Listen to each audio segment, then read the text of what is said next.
Salut tout le monde, c'est Chloé Rousseau.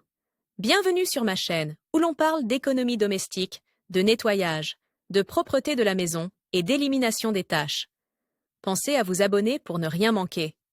Maintenant, allons droit au but avec le sujet de la vidéo Sans que d'aujourd'hui. l'on s'en rende compte, le mois de septembre est déjà là et avec lui le retour à la routine. Sans doute l'un des meilleurs moments pour s'organiser et prendre de nouvelles habitudes. Ne manquez pas les meilleurs conseils et astuces pour planifier la rentrée et tout préparer avant le début de l'année scolaire. Table des matières, divisez les tâches en blocs de temps une semaine avant le jour précédent, le jour de la rentrée, l'organisation après. La rentrée, le retour à la routine est un grand défi pour les petits à la maison, car dans quelques jours ils entament une nouvelle année scolaire, une nouvelle étape de leur développement intellectuel et physique. Et pour les parents?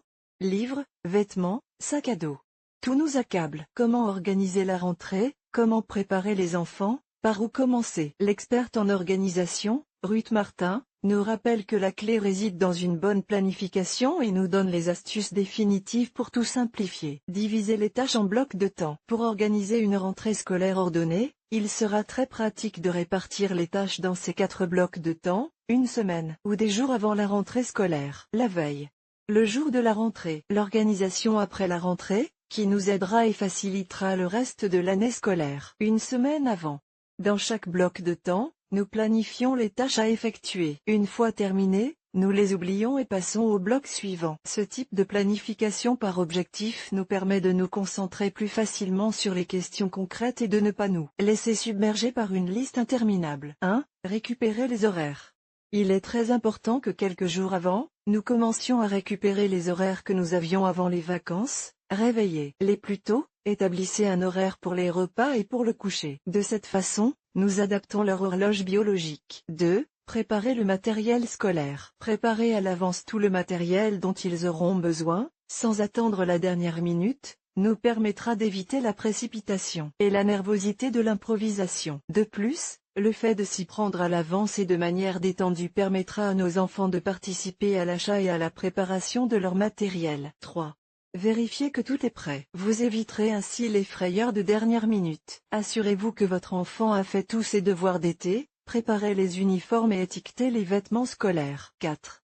Motiver, motiver, motiver. La clé est toujours dans l'attitude. Profitons de ces journées pour les motiver. S'il est difficile pour vos enfants de retourner à l'école, profitez de ces journées pour leur transmettre beaucoup de sécurité et de calme. Mettez en avant tout ce qu'ils vont apprendre, les expériences qu'ils vont vivre, les nouveaux amis, les professeurs fantastiques qui vont les accompagner. Le jour précédent. Grâce à la planification de la semaine précédente, nous abordons ce jour avec sérénité. Tout est organisé et sous contrôle. La veille, nous choisissons et préparons les vêtements et nous préparons la table pour le petit déjeuner. Ainsi, le lendemain, tout sera prêt et la matinée sera beaucoup plus détendue. Le jour de la rentrée. Bien commencer la journée est essentiel, nous avons tout préparé, nous n'avons pas à réfléchir et à décider. Concentrons-nous donc sur ce qui est vraiment important pour la journée, nos enfants. 1. Un petit déjeuner complet pour leur donner l'énergie dont ils ont besoin. 2. Les motiver, les rassurer et les rassurer. C'est donc une bonne idée de prendre le petit déjeuner ce matin-là, sans portable, sans tablette et sans télévision. Ainsi, notre attention sera là où elle doit être. 3.